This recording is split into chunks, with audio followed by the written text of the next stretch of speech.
us, everyone. Welcome, especially to our relationship service. It's going to be an interesting service, and today I'm going to be teaching on ready for marriage. What does it mean to be ready for marriage for those of us that want to get married? And so the thing is that everyone marriage. Because I will start with this. I'll just start on a lighter note. You hear people say that marriage is not for me. You hear people say that every time. Oh, marriage is not for me. Marriage is not for me.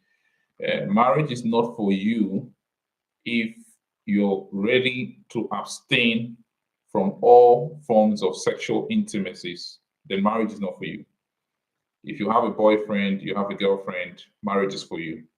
If you're someone that is sleeping around that has sexual urges that needs to be satisfied, marriage is for you.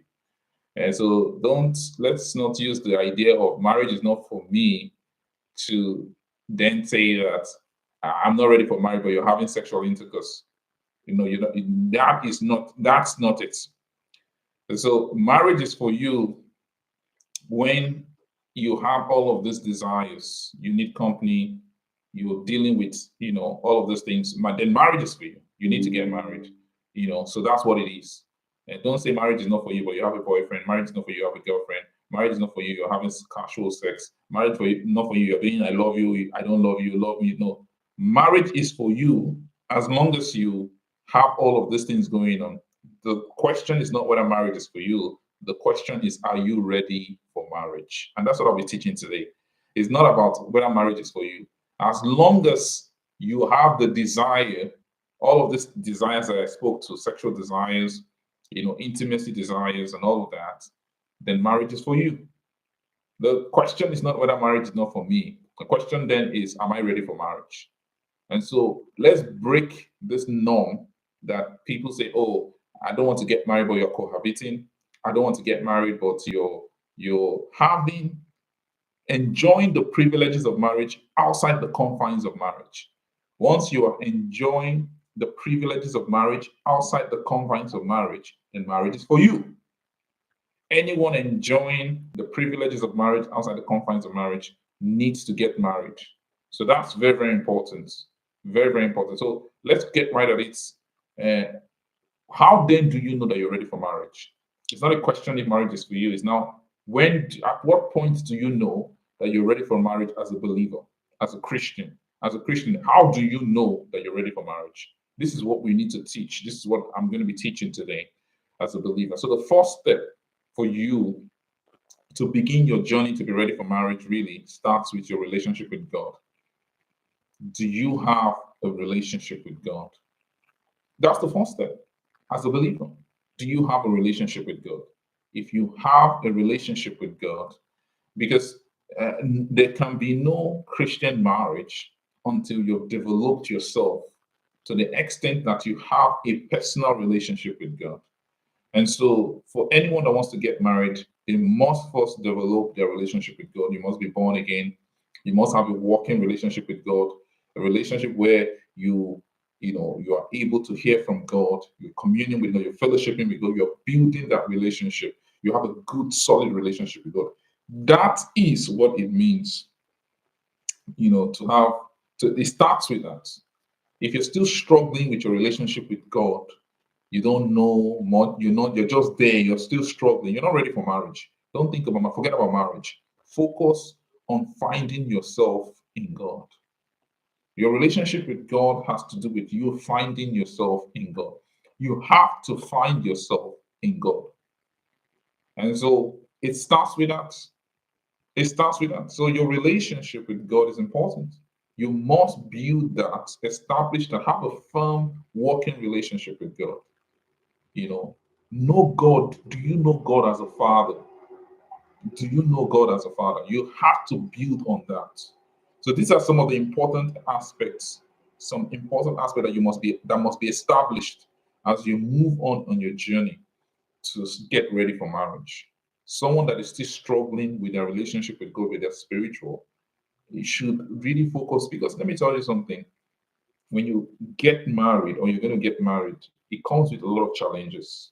And someone that is not well versed or someone that doesn't have a strong relationship with God will struggle in their marriage. You'll struggle. So, in order for you to not struggle in marriage, in order for you to be ready to weather the challenges that come with marriage, right?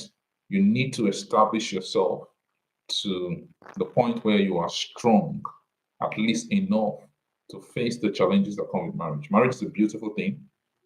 Marriage is a fantastic thing. It's an amazing, it's amazing. But in order for you to win the battles that come with marriage, you are encouraged. It's an encouragement. It's not an encouragement actually. It's important that you have a relationship with God, that you hear from God, because your relationship with God is at that point where you choose correctly. You're able to choose correctly because God will speak to you. So I'm going to rush because I have a lot to say, but it's very, very important that you have an established relationship with God. Very, very important. Number two, know yourself. Anyone that wants to go into a relationship must know themselves. Must if you before you get married, before you say I want to get married, you must know yourself. Know yourself. You have to know who you are. Know your strengths and your weaknesses. You have to be comfortable in yourself. You have to know yourself, work on yourself, know who you are. It's not, you don't go into marriage to discover yourself. Oh. Marriage is not a place for discovering yourself. Marriage is a place you go in and build on your discovery. Take note of what I said. Marriage is not a place where you go to discover yourself. It's a place where you go in and build on your discovery. So you have to discover yourself before you go into marriage. You have to discover yourself before you don't go into marriage and then hope to discover yourself. That's not what marriage is. Marriage is not a place where you hope to discover yourself. You have to discover yourself before you get into marriage. Know yourself, know your strengths, know your weaknesses, know yourself and be comfortable in your own skin. Find happiness, sense of purpose in who you are as an individual, right? Deal with everything. Some of us are dealing with challenges, some of us are dealing with things. You need to find out where is what I'm experiencing this. Is it a trauma? Is it trauma that is causing this for me? Whatever it is, know yourself. You've got to know yourself as an individual. You've got to know yourself deeply in order for you to, before you decide that you want to start life with somebody else, before you even think of knowing someone else, know yourself. So the first thing, like I said, is your relationship with God. Know God. Then the second thing is know yourself. You have to know your strengths, your weaknesses, the things that you like, the things that you don't like, the things that you can manage, the things that you can't manage. You have to know yourself enough. Don't be confused about who you are. Anything, even if we're not saying be perfect. I'm not saying be perfect, but you really have to know yourself. You have to know what you can take, what you cannot take. You have to know all of these things before you jump into marriage. Marriage will change your life forever. That's one thing about marriage. It changes your life forever. You never come out of marriage the same. You go into marriage as a single person, you come out either divorced or widowed. That's what marriage does. That's how powerful marriage is. Marriage changes you. Now, hear me now. The key thing about marriage is that when you get married, or when you get yourself involved in marriage, or when you decide to get married, you will not be the same. You're either going to move up or down. You're either going to make progress or retrogress. In marriage, you are either going to retrogress or have to retrogress, or you will make progress. You can't be static. And so, who you marry or your readiness for that marriage will determine what happens next as you move forward in life. I always tell people that it's better to be single than to be married to the wrong person or to be in the wrong marriage. The only thing better than being single is to be in the right marriage. Marriage is not better than being single or singlehood. Marriage is not better than singlehood. It's only a good marriage that is better than singlehood. So the only thing better than than being single is a good marriage. There are many marriages that are terrible, much more terrible. It's better to be single than to be in some marriages. It's better to be single. You've got to get ready for this. You have to be ready. You have to be prepared. So if someone decides to get married, or you decide that you want to get married, know that it will change your life. Your life will never be the same. And so you have to make up your mind that I would do this marriage correctly. I will make this decision correctly. And that's why I'm teaching this. I'm taking my time to teach this about being ready for marriage. Praise the Lord. Being ready for marriage. And so the next thing is you need to know yourself. Then the third thing is, do you know the purpose of marriage? Have you come to the understanding of what the purpose of marriage is? Right? So the purpose of marriage is a covenant. It's not just a contract. It's God's design. You have to know it from that standpoint. That marriage is God's design. God designed marriage. God ordered marriage. Marriage came before sin. Before the fall of man, there was marriage. Before the fall of man, there was marriage. Marriage was made even before sin came. That's to tell you how ancient marriage is. And so it's God's design. God designed it, God altered it. And so you have to understand marriage from that standpoint. And so for you to have a successful marriage, you must work on the practicality of God's wisdom to marriage. Now, I'm not going to be spiritual about what makes marriage work. Most of what makes marriage work are more practical. It's not being religious. You can't. A working marriage is not a religious marriage. A working marriage is a marriage filled with wisdom, a marriage that is operating by wisdom. You can be very spiritual and still have a failed marriage. I'm telling you, you can be very spiritual and still have a failed marriage. But, now hear me, child of God. Hear me, child of God. But when you have wisdom, the wisdom of God, by wisdom, the Bible says, by wisdom, a house is built. You are able to build up your marriage by wisdom. Wisdom is the key ingredient for successful marriage.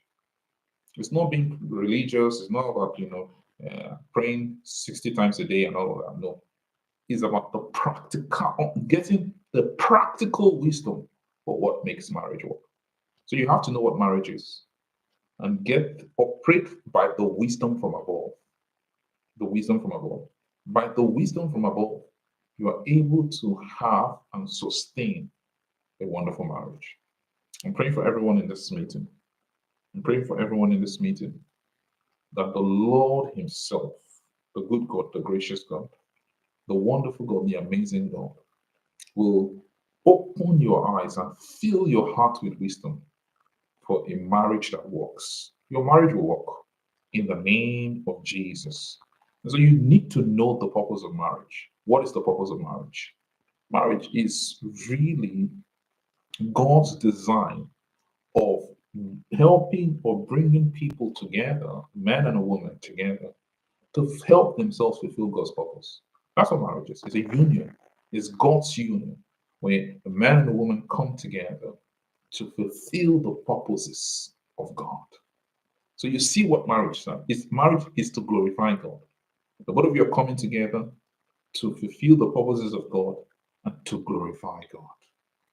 And so you need to understand the structure of what builds up to a marriage.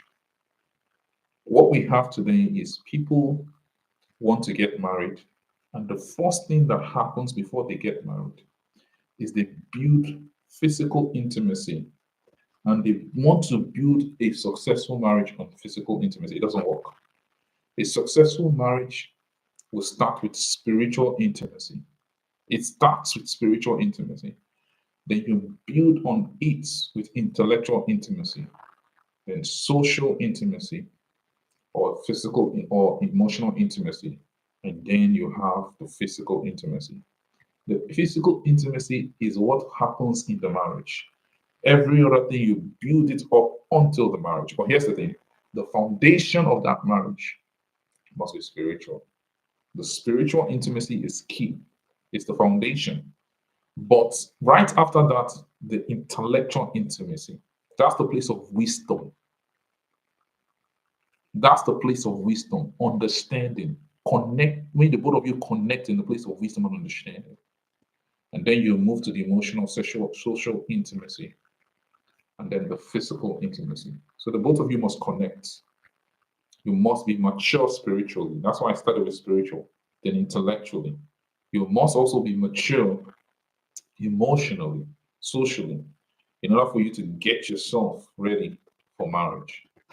Don't prioritize physical intimacy first. Don't rush into physical intimacy when you want to get married or in the process of getting married. If you meet someone, the first thing you must prioritize is, are we spiritually aligned? Once there's spiritual alignment, you look for intellectual alignment. Intellectual alignment has to do with way of thinking. That's what it has to do. It has to do with your way of thinking, your perception. It has to do with your mind, right? And that's what intellectual alignment is. Then you look at if you're emotionally and socially aligned, then you then go to in physical alignment. That's intimacy. That's physical intimacy. What we see is that a lot of people rush and try to get the physical intimacy before all other things and try to build the marriage on that. Any marriage that is built on physical intimacy will not last. Any marriage that is built on physical intimacy, how good they are in bed, how sexy they are, that marriage will not last. I'm telling you the truth. That marriage will not last. Go and check successful marriages that have lasted for many years and went and lasted through this test of time. Those marriages were built beyond physical intimacies. I've said this before, I'll say it again. Marriage will outlast physical intimacy. There's a point in your marriage where you are not interested in that. Know this and know this. When you're 70, you're 80, you're 90, sex is the last thing on your mind. But you're still going to be married by God's grace. So you see that marriage outlasts physical intimacy, sex, and all of those things. I'm not saying you shouldn't enjoy that. Enjoy that in marriage. But what is more important is to build it on the right foundation. And so the next thing that you need to get, and I spoke to that a little bit, is your shared values. What are your shared values? You need to understand that in order for you to be ready for marriage, to get married to someone, you guys have to have shared values. You need to build your marriage on shared values, common values and shared values. Do you value, do you honor the sanctity of marriage? What are the values that you espouse as an individual? And does that person you want to get married to espouse similar values? You need to ask yourself that question. Does this person share my values? Does this person share my aspirations? Does this person also share my goals? Now, you don't have to be doing the same thing, but it's important. What is important is that the both of you are aligned. You don't have to be doing the same thing, but it's an alignment. You find that the alignment, you guys are able to work together to achieve a common purpose. That is so important in a successful marriage, a successful Christian marriage. And so, for every one of us who want to, at some point in our lives, for every one of us who at some point wants to get married, make sure you marry someone that has an aligned goals with you. You guys are aligned in terms of goals and visions and shared values. Every marriage must be built on values, and those values must be shared values. I'll say that again. Every marriage must be built on values, and those values must be shared values. Another important thing that you must get set as you get ready for marriage is you need to be financially stable. I do not, I don't make word when I say this every time, that anyone that wants to get married must be financially stable. Financial stability is an important requirement for you to get married. If you're not financially stable, you don't have financial stability, you're financially unstable, marriage, you don't have any business going into marriage. Marriage requires you to be financially stable as a man and as a woman. No one should dare to jump into this venture of marriage without attaining to financial stability. Until you find financial stability, forget about marriage. Get your finances in order. Get your finances in order for you to proceed to start a family. The finances comes first. So get yourself in order. Have a good source of income that flows. You don't have to be rich. We're not saying you should be rich. We're saying essentially is that you have a good source of income, a source of income that is stable.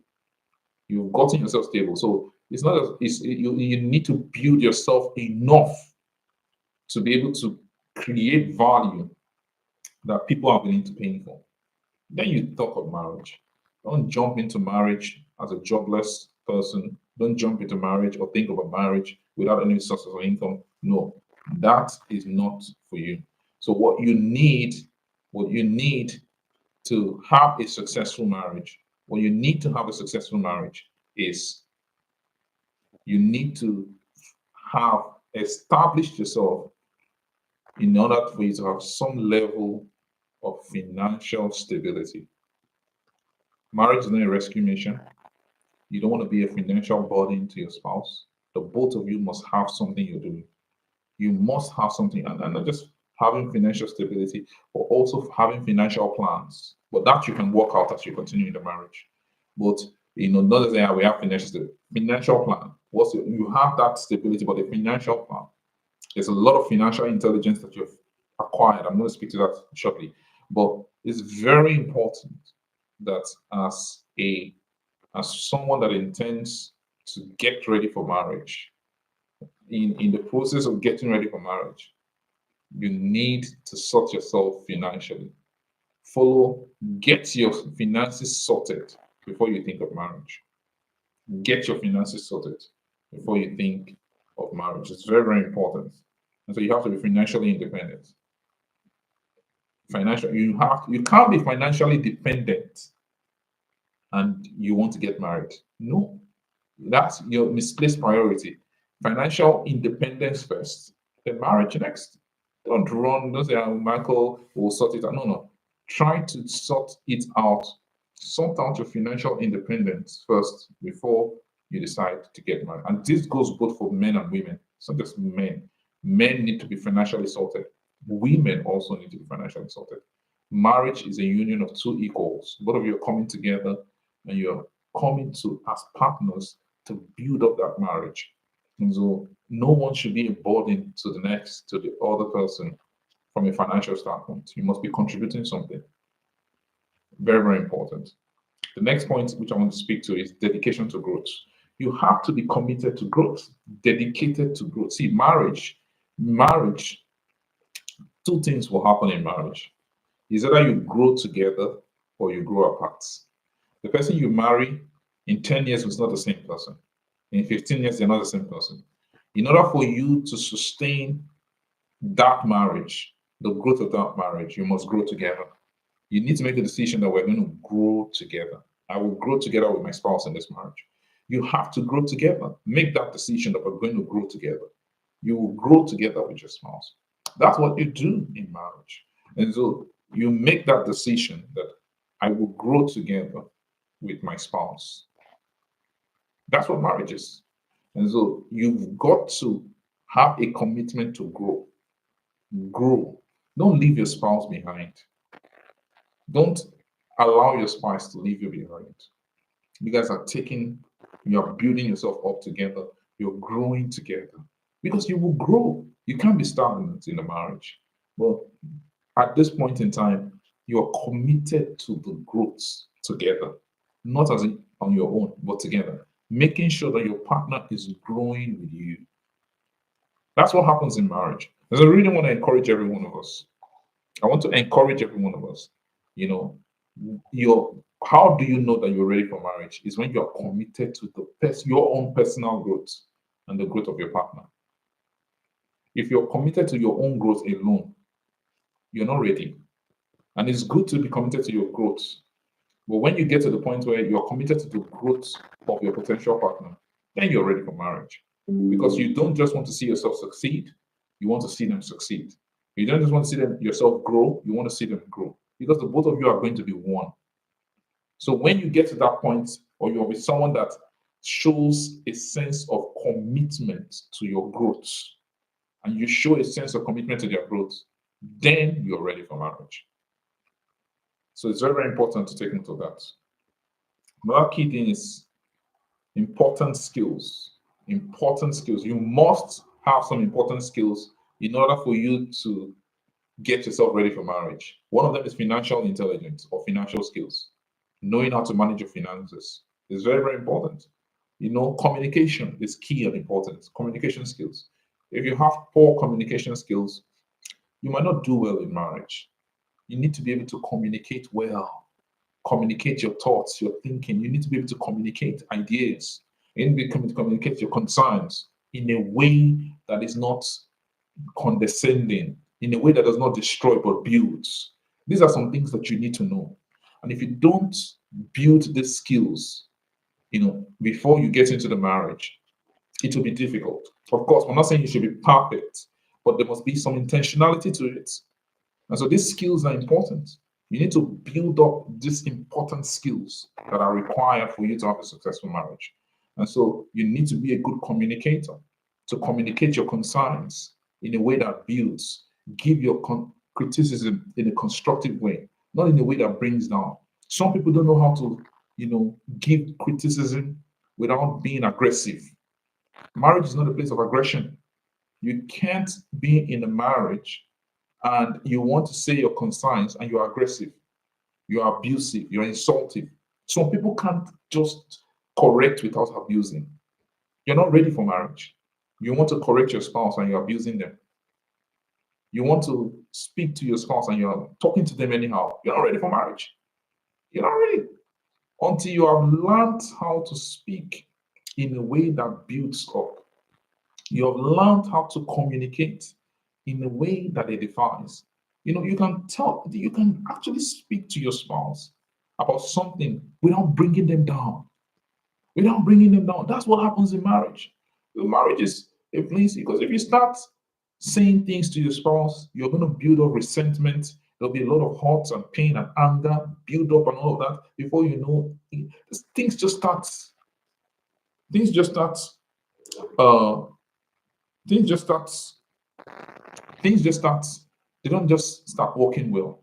So my concern really at the end of the day is that you need to build up skills, important skills. These skills are so important. You need to build them up in order for you to have a successful marriage. You need to be a good listener. In marriage, you have to listen. You know how to listen. You have to be a good team player, a collaborator.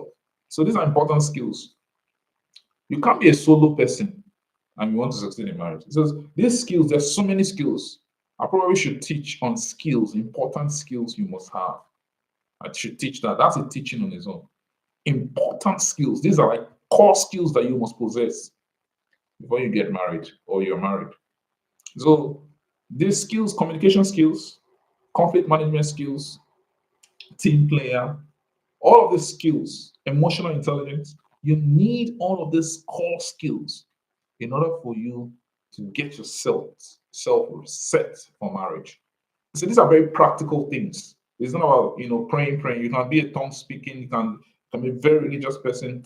But if you don't have these skills, if you don't have these requisite skills, you will not succeed in marriage. You will not succeed in marriage. So these skills are important for a successful marriage. These skills are important. And so it's important, and they're practical skills. They are skills that you must imbibe. They are skills that you must be intentional to build upon in order for you to have a successful marriage. It's very important. I think I'm going to stop with the last point. I'm trying to stop with the last point. Okay. Yeah. The next point that I want to touch on is support network. I think it's very, very important that before you jump into marriage, build a good network. Have good friends. Your family, you have a good family. It starts with family, right? You're from a family, you have a good family network, a good network of friends, a good network of individuals. Build a good network. Don't be, I don't have any friends. I don't have any friends. It's only my wife, only my husband, and I want to be my friend. No, your husband and your wife cannot be everything to you. Hear me now. For those of you that are single, your husband and your wife will never be everything to you. You will need friends, network, people, your parents, your siblings, you need network, a lot of people. That's the way it works. And so if you think that getting married requires that that one person will be everything to you all the time, you are asking too much of that person. You're asking too much of that person. And so you need to know how to balance this. Your spouse is priority number one, but your spouse cannot be everything to you at every point in time. That's why you need to build a good network of friends. After you have to have strong family. That's why you need to have a network of individuals that you're speaking to. You have to build a good network. And this is very, very important. Every one of us, we must be ready to build powerful networks before you venture into marriage. Don't go into marriage. And when you get married, you're thinking of going to marriage and you'll not be talking to anybody. You throw away all your friends. Nobody. It's just you and your spouse forever. No, it's you and your spouse, but you need friends. You need acquaintances. You need a network. So build a good network. Build a good network. It's very important. Have coaches, have pastors, have mentors, have friends, have colleagues, people that you can talk to. I'm not saying talk about your marital issues, but there are many things that you need to deal with in life that you have to deal with anyways. And so it's important you have all of this in place as you get ready for marriage. I pray for every one of us in this meeting. Thank you, Jesus, that the Lord will equip us with the requisite skills as we get ready for marriage. And for those of us that are married, with the lessons of today, we begin to build up ourselves with this important points and nuggets in order for us to. And I just want to touch on one final thing. For you to be ready for marriage, if you're not ready to make sacrifices, you're not ready for marriage. If you're not ready to make sacrifices, marriage requires you to make a lot of personal sacrifice. Anyone that is not ready to make personal sacrifices, they're not ready for marriage. If you're not ready to make personal sacrifices, you are not ready for marriage. So in marriage, you make personal sacrifices, sacrifices for your spouse, and when the children come, sacrifices for your children. And so anyone that is ready for marriage must be prepared to make sacrifices. You have to be ready for it. You have to be ready to give up on something sometimes. You have to be ready to go the extra mile sometimes. Because marriage is about sacrifice. Marriage is about sacrifice. And if making sacrifices is not your thing, please avoid marriage. If making sacrifices is not your thing, avoid marriage. Marriage is a place where sacrifices are made, and you must be willing to make those sacrifices for you to have a successful marriage. I'm going to stop here for now. I'll be happy to take questions on all platforms, on Twitter Space, on MixUp, on Facebook, on YouTube, and also on TikTok. So, but I'll be handing over to Anne on Clubhouse. If we do have questions, let's take the questions very quickly before we shut down. Thank you very much. Thank you so much, Pastor Michael. Wow, I believe we all are blessed, and I believe we have received the word this evening. Hallelujah. Please, in case you have a question, feel free. Those of us on Clubhouse, you can use the room chat. On other platforms, you can drop it on the chat. We have our members around, our brothers and sisters who are available to pick up your question. Praise God. Okay, beautiful. I can see one already on the chat. Thank you, Ebuka, for that question. God bless you. Pastor Michael will address that. We have many other questions. And please use the hand raise button in case you'd like to come up stage to ask further questions or probably to explain your question clearer and better. Please use the hand raise button and come up stage. But this is a time for question and answer. And we're here to take as many as we can. Praise God. And I'll start with Pastor Michael. I don't know if you can hear me. If you can take Ebuka's question. Okay, thank you. Ebuka is asking, when is enough? I believe, when is love enough? I don't know, Ebuka, if I'm getting your question well, or is it the last statement Pastor Michael made that you're asking, when is enough? Please, can you clarify that? Or I don't know if Pastor Michael, you got this question. No, I don't. I'm not sure if I got the question correctly. Okay, so Ebuka, I believe you can probably give us more light to your question, and we'll come back to your question shortly. But I have some at the back end, and I would like to send it across to Pastor Michael. Pastor Michael, he says, how do you know the right person to marry? This is someone who is interested in marrying, though, but I will explain what the person is trying to say. The person says, I'm currently in a dilemma. I'm currently dating 3 fantastic women. Oh my God. Wow. But want to marry is a problem. And I don't want to marry the wrong choice. I don't want to make the wrong choice. I met one in sorry, let me just say that. Okay, one in school, one at work, and the third was introduced to me by my mom. They are all amazing and awesome women. And I hate that I would have to break some hearts. Please, how do I choose who to marry? Pastor Michael? Yeah. That's a question for you. Thank you very much. That's a very good question. But I think that this person already shouldn't be dating 3 people at the same time. So already you need to understand that you can't be dating 3 people at the same time. The truth is that if you're dating 3 people at the same time, you are not ready for marriage. Let me start with that. If you're dating multiple people at the same time, you're not ready for marriage. So the what's to show evidence to show that you are getting ready for marriage is your commitment to one person at a time. One person. And so someone dating 3 beautiful ladies is not ready for marriage because you're already used to being with 3 people. You're getting used to it. In marriage, you should be with one person. How then would you cope? You see what I'm saying now? So, marriage is not a place where marriage is not a place where you only have one choice. You have to be with one person. And the truth is that without discipline and commitment, you might get tired of that one person that you're with. And so now you're getting yourself used to 3 persons. You have to start by focusing on one person at a time. You have to start by focusing on one person at a time. You can't be with 3 persons and be asking, how do I choose? So you're going to choose one person because obviously that person does not even understand what relationship is about.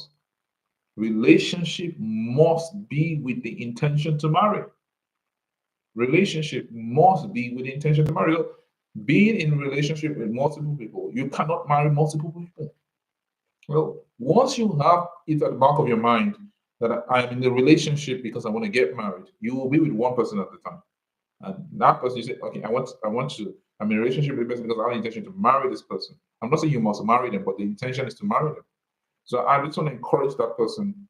You have to break off very quickly with all of them or 2 of them, but you have to break off and be with one person at a time.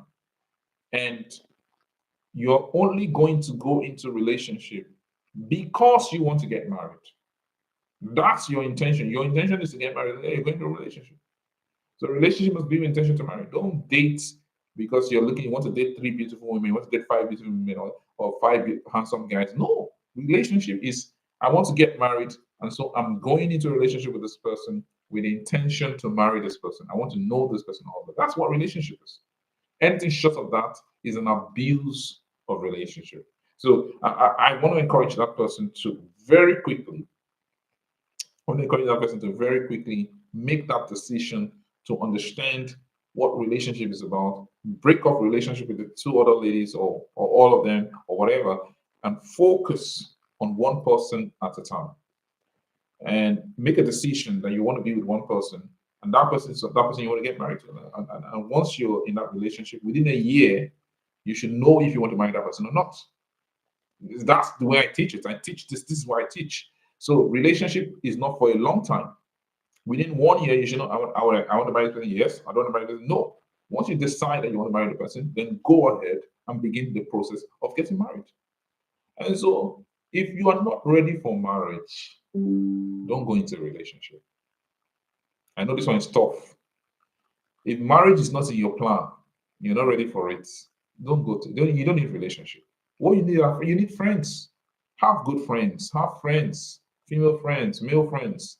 Have them around, and that's okay. It's good to build relationships and friendships. But when you are ready for marriage, then decide and say, okay, I'm then going to go into a relationship with this person.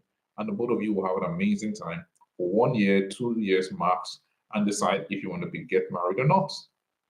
So don't waste. I don't believe in wasting time.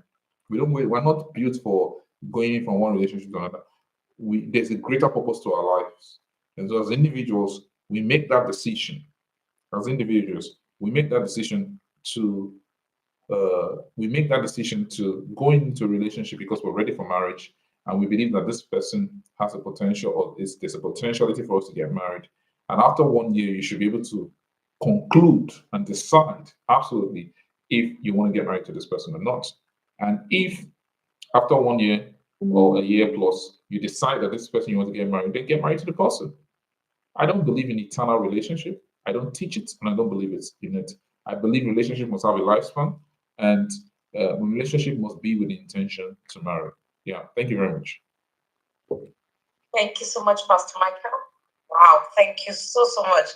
And I believe Ebuka did drop down the full meaning of what he was trying to say. He said, when is sacrificial, I believe, says, okay, when is enough sacrifice and pretty everything marriage requires from what you spoke about, Pastor Michael?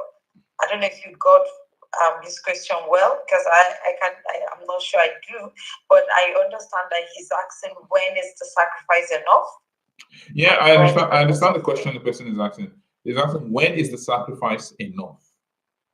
You see, as long as that sacrifice, when we say sacrifice, it's not always in a bad way, like you're sacrificing so that you're enduring or whatever. Sacrifice really speaks to your willingness to give up something for something now for in future benefits.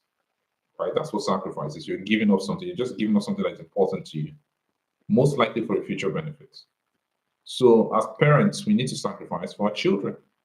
Some of us are enjoying sacrifices that our parents made for us. And so, for you, when you decide to get married, you must have that mindset of being sacrificial to your spouse and to your children when you start having kids. And so, I don't think there's any limit to the sacrifices that we can make for our spouses and our children, as long as it's as long as it allows is allowable for you. So of course, I'm not saying you should kill yourself or die. But I'm saying that we should be willing to make sacrifices. So sacrifices, when we speak to making sacrifices, I'm not saying this person should go and kill themselves. No. We're saying that make sacrifice, and making sacrifice has to do with just really willing to give up certain things to make for the common good. Sometimes it's about the common good. So you're willing to give up certain things for the common good. You're willing to just let go of certain things for the common good. That is what it is. And so I just wanted to clarify that making sacrifices or making sacrifices in a marriage is an important ingredient of a marriage. You have to be willing to make sacrifice. A successful marriage or a marriage that works or will work is lasered, filled with sacrifices. You're sacrificing, the both of you are sacrificing for the common good of the marriage.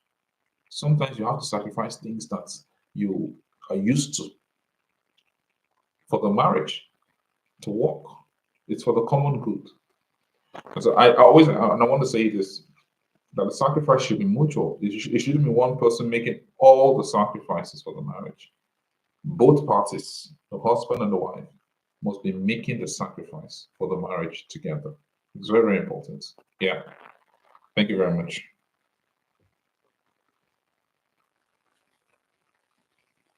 I don't know if I answered that question. Yes, you did. Thank you so much, Pastor Michael. So sorry, my it froze. I was trying to mute and yet it's refusing to.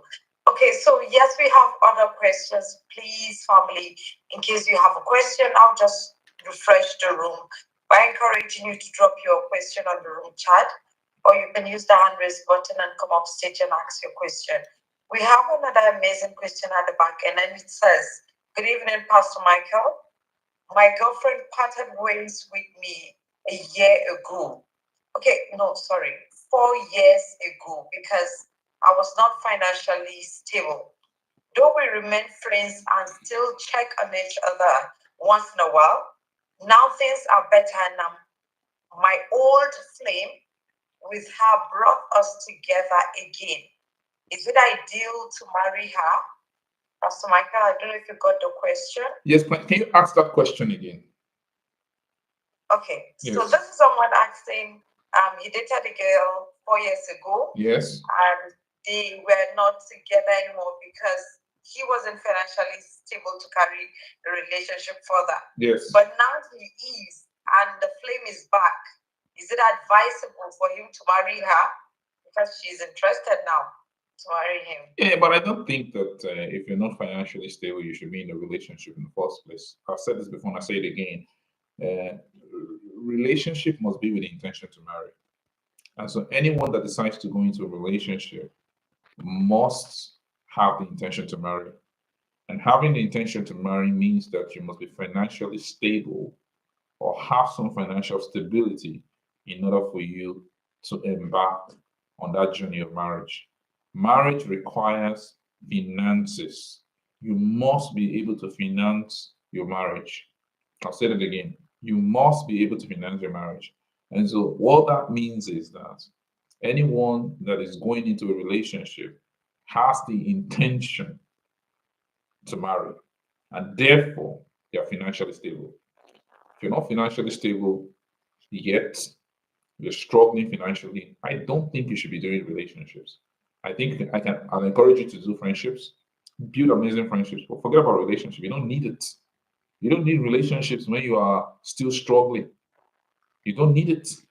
What you need, what you actually need is to get a job or build up yourself, get a business, do something in order for you to build up your financial capabilities and become financially stable. And so, to answer that person's question, the relationship didn't work because you were not financially stable.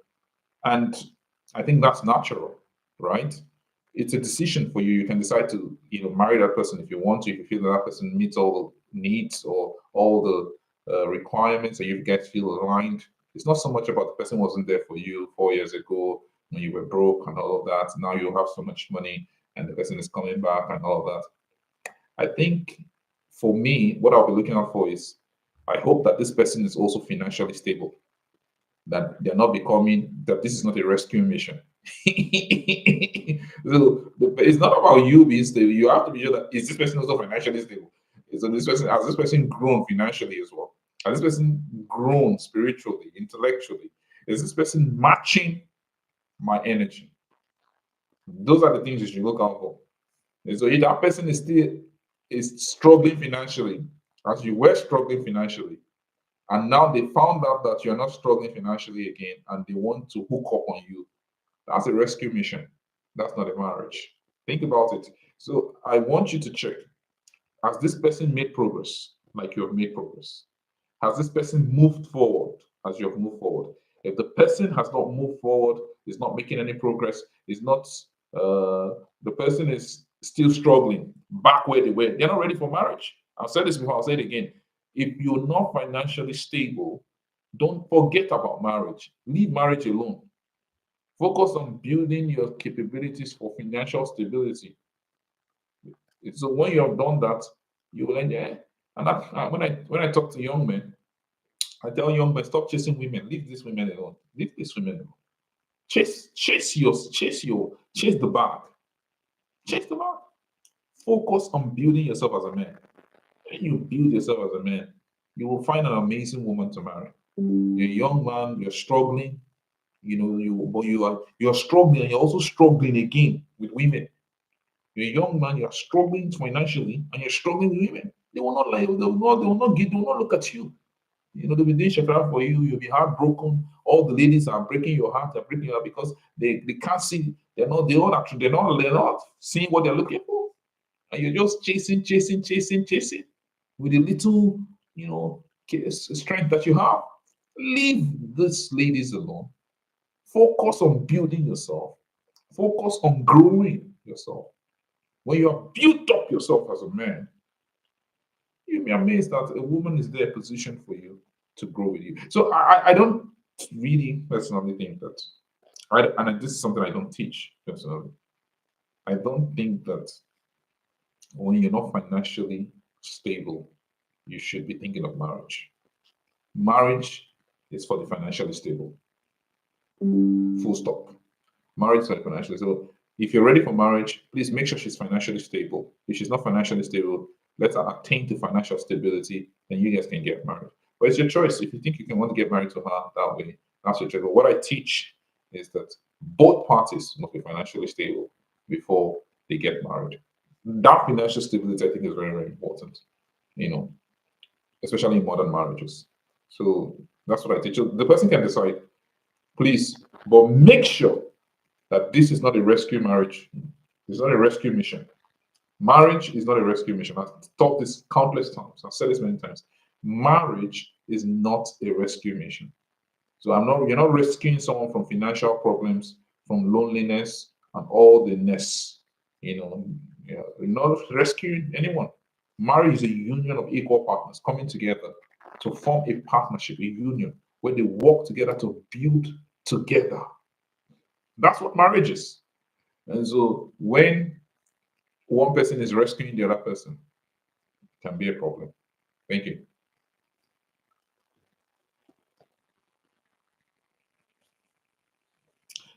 Yes, I answered the question. Did I answer the question? I think I saw a question on, is Ande. I think I saw a question on, I saw a question, but I can't see the question again. I think someone was asking a question on Facebook, but I can't see the question. I'm looking out for questions. Please, sorry, before you continue, if you do have questions on all platforms, please put the questions and we'll answer the question. If you have questions on YouTube, on Facebook, on TikTok, on Twitter Space, and also on MixLR, please put the questions and I will take the questions live. Thank you. Thank you so much, Pastor Michael, for that powerful. Oh, wow. Okay, so we have another question, sir, and it says, okay, so I'll take that. It says, I experienced a love at first sight with the younger sister of my best friend, whom I have known for 2 years, and probably expecting me to propose to her, though we are just friends, not dating. How do I tell her I love her sister and would love to marry her? I don't know if you got that question, Pastor Michael. Yeah, that's a very it's an interesting question that I can relate with. Because my wife happens to be a friend's, she's a younger sister to a friend of mine, so that's how I met my wife actually. She was but we're not best friends actually, we're just normal casual friends. And I just saw my wife's picture one day on her status, and that was it. That was the end of the story, and we took it up from there. So it's possible. I mean, she's your, and you call her your best friend. She's your good friend. You guys are very close friends, and all of that. And if you fall in love with her younger sister, I think, of course, don't expect it to go 100% smoothly, but you can navigate this actually. First of all, I think that you need to be sure that the feelings are mutual. Establish a good relationship with the younger sister, get to know her, be sure that the feelings are mutual. And once you establish that the feelings are mutual, you can then go ahead to let your friend know, your best friend know, that you like the sister and you want to get married to her. So I will not encourage you to take that step until you establish that the feelings are mutual. Establish that the young lady herself likes you, wants to be with you, and is ready for a relationship with you. She has the intention to get married. You have the intention to get married, and you guys want to explore that possibility. And once you have established that, please go ahead. If you may not, I won't say you're getting permission from your best friend. You're actually informing your best friend. But depending on how you want to put it, but essentially what you're doing really is you're just getting your best friend to be on board because the both of you have agreed. At the end of the day, the relationship is between the both of you. The both of you will be getting married together. But I need you to take the first step of establishing that this feeling is mutual. I don't believe that, because you can say, there's a love at first sight and all that. It has to be mutual. You have to confirm that it's mutual. Once you confirm that it's mutual, the both of you like each other and all of that, and you want to be together, please take the next step of, letting your best friend know, and you can take it up from there. Now, you run at a risk of losing your best friend if that relationship doesn't work. You run at a risk of losing your best friend if that relationship doesn't work. So be sure that this is something you want to do, that and you're hoping that it will end in a beautiful experience called marriage, and before you take that next step. If not, think about it that if that relationship doesn't work, you're not going to just lose that sister, you're going to lose your best friend as well. Think about it. Thank you very much. Wow, thank you so much, sir. Thank you for that powerful insight. I hope we all are learning family and taking nuggets and growing. We have another question before. Okay, let me just call on Dr. I know you have a question, Dr. Olatunji. Over to you. Please shoot your questions to Pastor Michael.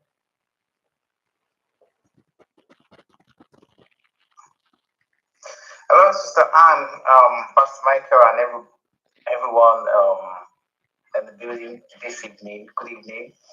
Hope we all had a wonderful and blessed day. Thank Pastor Michael for today's teachings. It's an incisive one and very eye-opening kind of discussion tonight. I have 3 questions. And number one is, can you help demystify these codes, which goes thus: being lonely is not the absence of affection, but direction. Then the second question is, what is the difference between being alone and being lonely in a relationship? Then the third question is, what are those critical questions to ask to be better half? Or when let me repeat the question again. Let me repeat the questions again. What are those critical questions to ask before I say I do? I don't know if you get my 3 questions. Thank you. Yeah, wow, thank you so much, Doctor. Thank you so much, Doctor, for this question. I'll start with the last question. There's so many questions you need to ask before you get into, or before you say I do. And many of those questions are questions that you don't necessarily, it's not an interrogation necessarily, but you get the answers to this question during the course of your relationship. You get the answers to these questions. You need to know, is this person aligned with me in terms of our value system? Are we going in the same direction in terms of our prospects and where we're heading into the future? Does this person have or share same value and common interest with me? And do I see myself spend the rest of my life with this person? Do I love this person? Does this person love me? How does this person understand marriage? There's so many questions to ask. And that's part of the things we teach in our relationship service. You're not going to sit down and start asking the person these questions one by one. These questions are questions you will ask during the course of the relationship. Sometimes it will come up in conversations. Sometimes you have these questions in your head. You don't need to ask them. You will get the answers in certain conversations or during the process of that relationship and experiences. So there are so many questions that must be answered. You must have all of these things. Is this person a Christian? Is a believer? How's their prayer life? How's their spiritual life? And all of those things. Also, is this person a growing person? What's their mindset? And all many other practical questions like, what does this person think about even relocation, or or even having children, number of children to have, many things. There's so many questions that you must have in place that are very important, to you. What does this person think about abortion? What does this person think about, different things? All of these things. These are things that you need to ask, questions that you must ask, and you get the answers to these questions by during conversations. It's not just sitting down, taking, you just really get the answers. How does this person see life? Right? What is the understanding of bringing up children? How do they want to bring up their children and all those things? You know, is this person a person of honor? Does this person have respect, dignity, and honor for elders? How does this person see headship in marriage? How does this person see submission in marriage? What does this person understand by being a servant leader, by and all of that, being a husband, being a wife, and all so many questions. I mean, I'm just repeating the questions because these are questions that must be asked, or at least you must have the answer to them as you move in the direction of marriage. As you move in the direction of marriage, many of these questions you must have them covered. I want you to know that going into marriage, you must have the state of mind that you are at rest. Oh yes, I'm at rest in my marriage. I think this is the right move for me, and I'm going to get married to this person. It's very, very important. Yeah. So that's the answer. The next question you asked is lonely and being alone. Being alone just means being alone. Being lonely is a state of mind. Loneliness is a state of mind. Being alone is an experience. So you can be a place alone and not be lonely, right? Or you can be with not you might not be alone and still be lonely. So loneliness is a state of mind. It's a thing of the mind, but being alone is just an experience. And so some people can be alone and yet not lonely. But some people can be with a lot of people and yet feel very lonely, right? So don't get married because you are lonely. Don't get married because you're lonely. Don't make marriage decisions and say, I want to get married because I'm lonely. No, you need to be able to be okay being alone and not feel lonely. Marriage is not because it's important that the joy, the peace, the happiness, the fun in that marriage is what the both of you are bringing together. So you must feel complete in yourself. Don't carry your loneliness burden and baggages into marriage and expect your spouse to fill in that space. They might not be able to feel it 100% of the time. There will be some times where you just have to be alone and yet not feel lonely.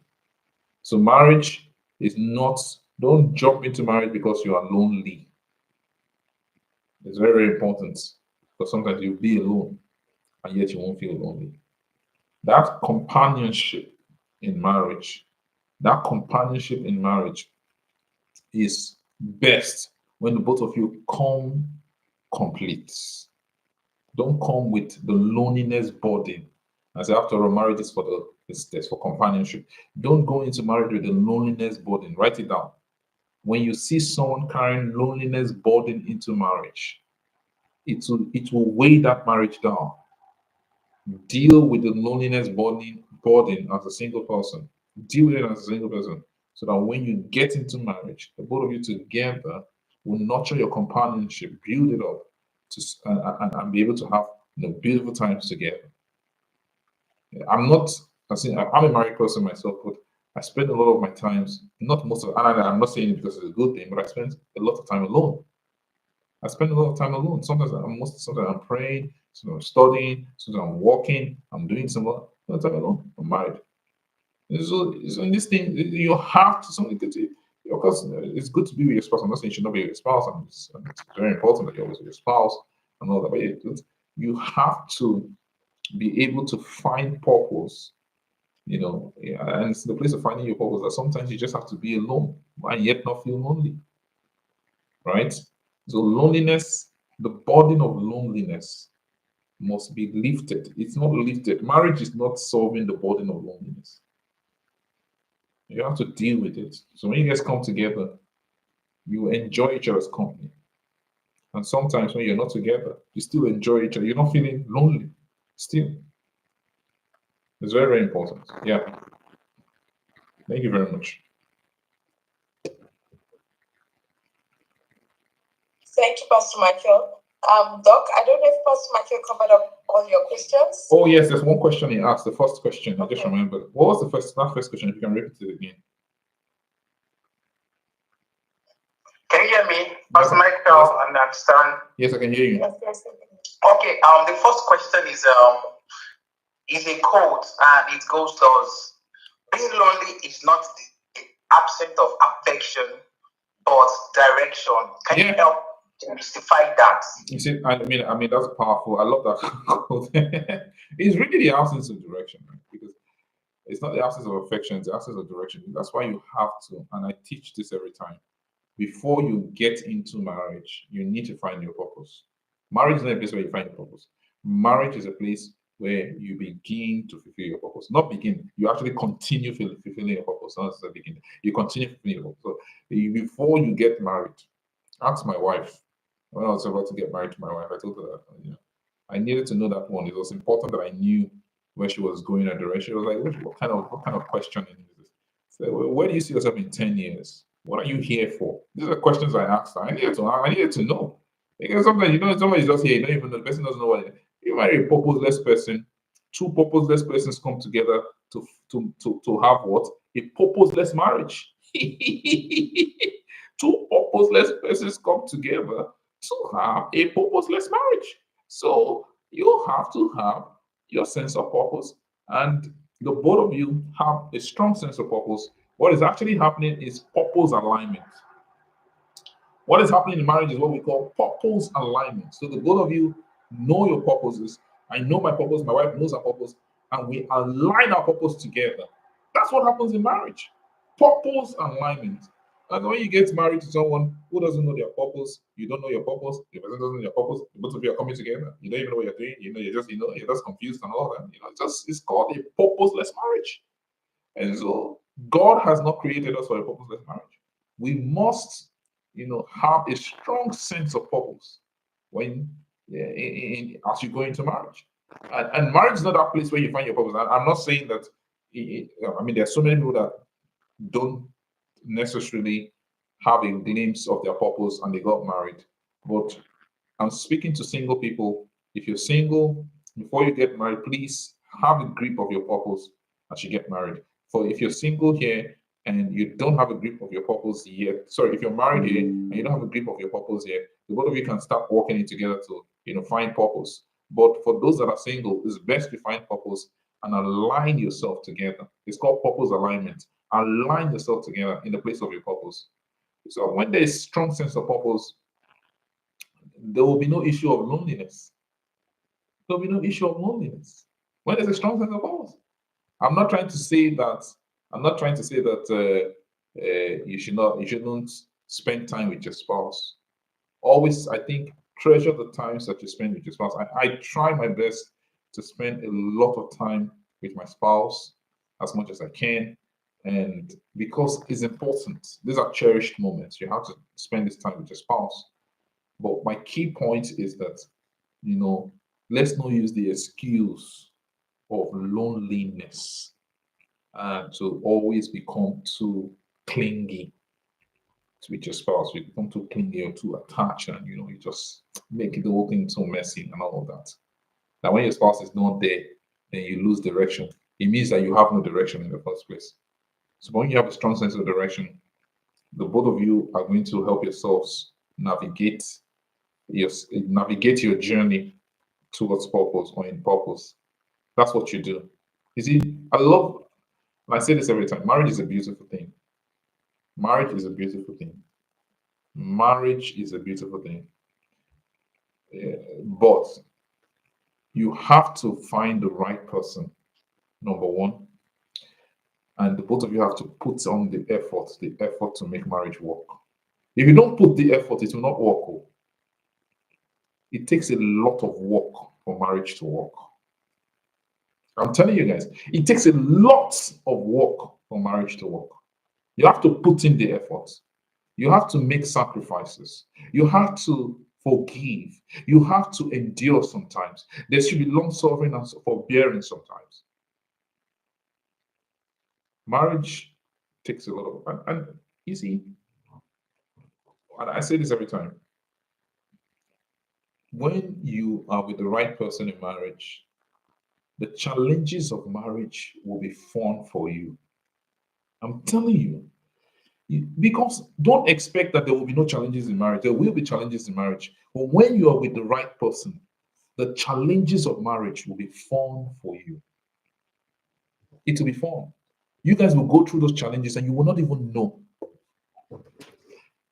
You will not even know that you've gone through so many challenges together because the both of you are together. There's something about being. I'm going to teach something better together. Don't miss that series. Better together. I will teach it this month. It's a powerful series that you don't want to miss. When the both of you are together, you're working this thing out together.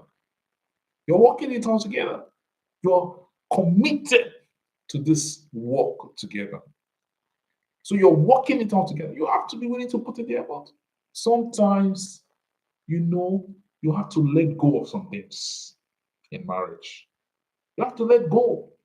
You have to let go sometimes of some preferences for the better good of that marriage. And another important thing that we must know, if you're someone that is not used to teamwork, you're not a team player, you're not ready for marriage. If you're not a team player, marriage is a place of the highest level of compromise in terms of you don't always get what you want. You guys will always compromise and say, okay, this is what I want, this is what I want. Okay, let's reach a common point and you work together. That's marriage. So if you decide that marriage is my way or the highway, you're not ready for marriage. It's never your way or the highway. Marriage is about just common grounds. The both of us are always trying to reach some common ground. Marriage is about common grounds. Okay, I'm going to make a compromise. You make a compromise, I'll make it work. And you are happy together. It's a win-win. In marriage, it's always a win-win. Focus on win-win in marriage. Win-win. We win together. Always win together. We want to win together. So I'll teach better together this month. Please don't miss it. Please don't miss it. It's going to be a powerful teaching. But for as many of us that desire to get married, it's a good thing. It's a very good thing to desire to get married. Marriage is beautiful. Don't let anybody deceive you and tell you that, this.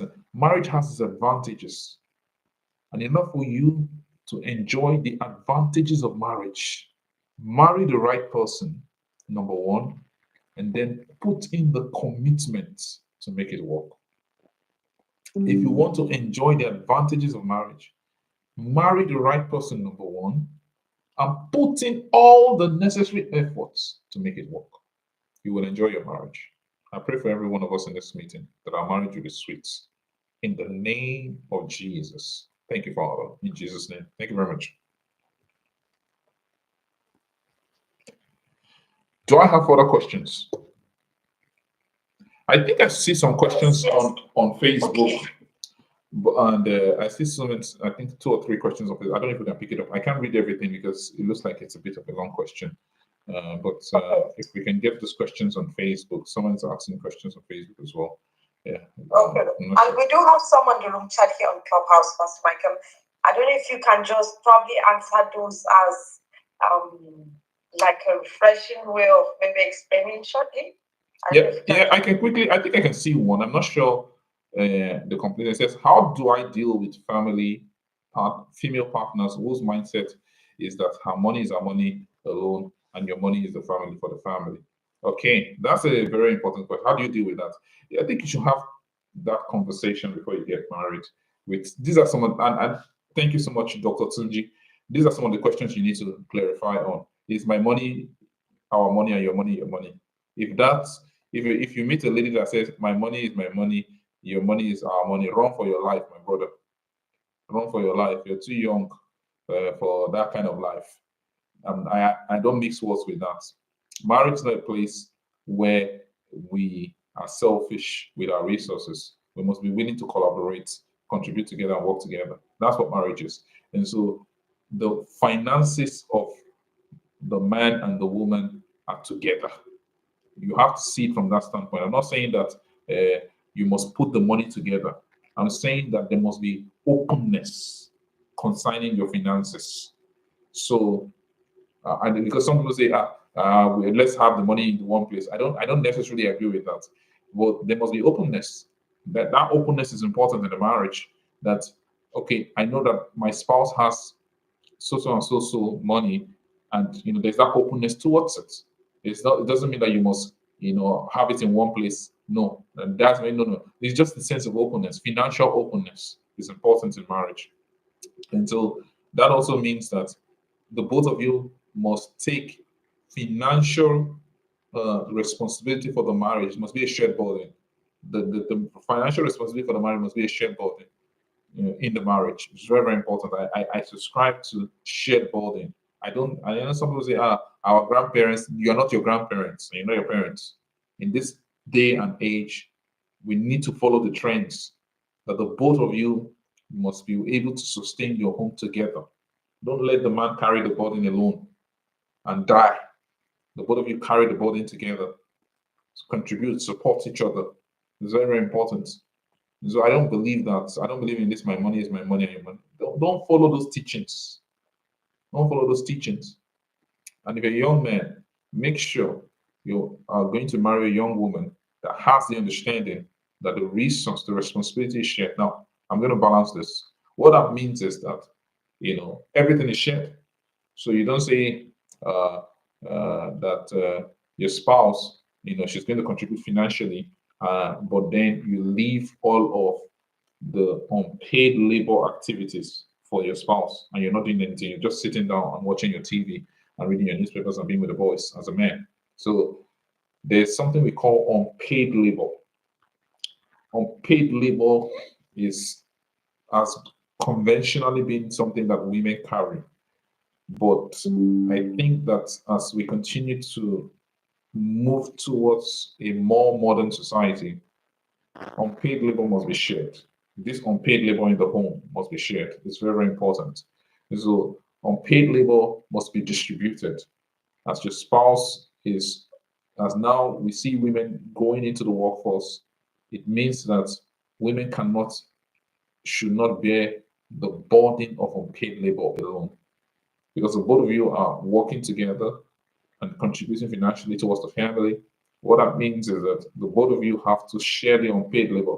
Somebody might say, Michael, what's unpaid labor? All of the domestic activities in the house, taking care of the children for those that have children, carrying out, cleaning up the house, and all of these activities, they are all unpaid labor. Nobody's paying for it.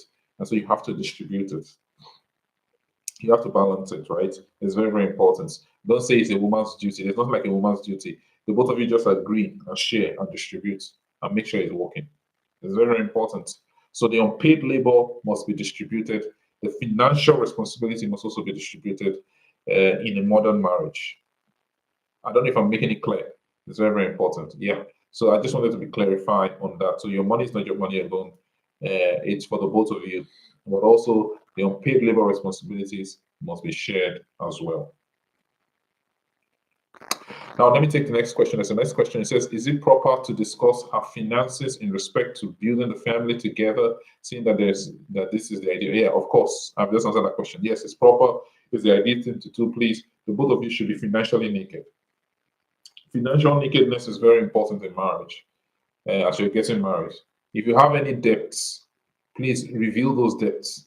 Any debt that you have, reveal it to your spouse. Let your spouse know. Don't give your spouse debt that they are not aware of.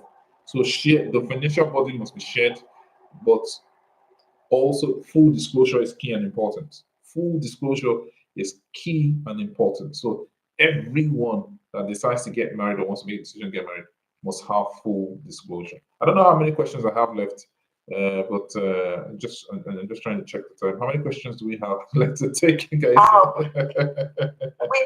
like some more questions, but I think I can hold up to these questions for next week. But there's a lady that dropped the question on Facebook. I don't know if you can quickly answer that. I know you touched part of which the question, some of which Dr. Olatunji also asked, but she asked this particular question, asking at what age should one marry? At what age should one marry, Pastor Michael? Yeah, I think that I really forgot to mention that you need to be of age to get married.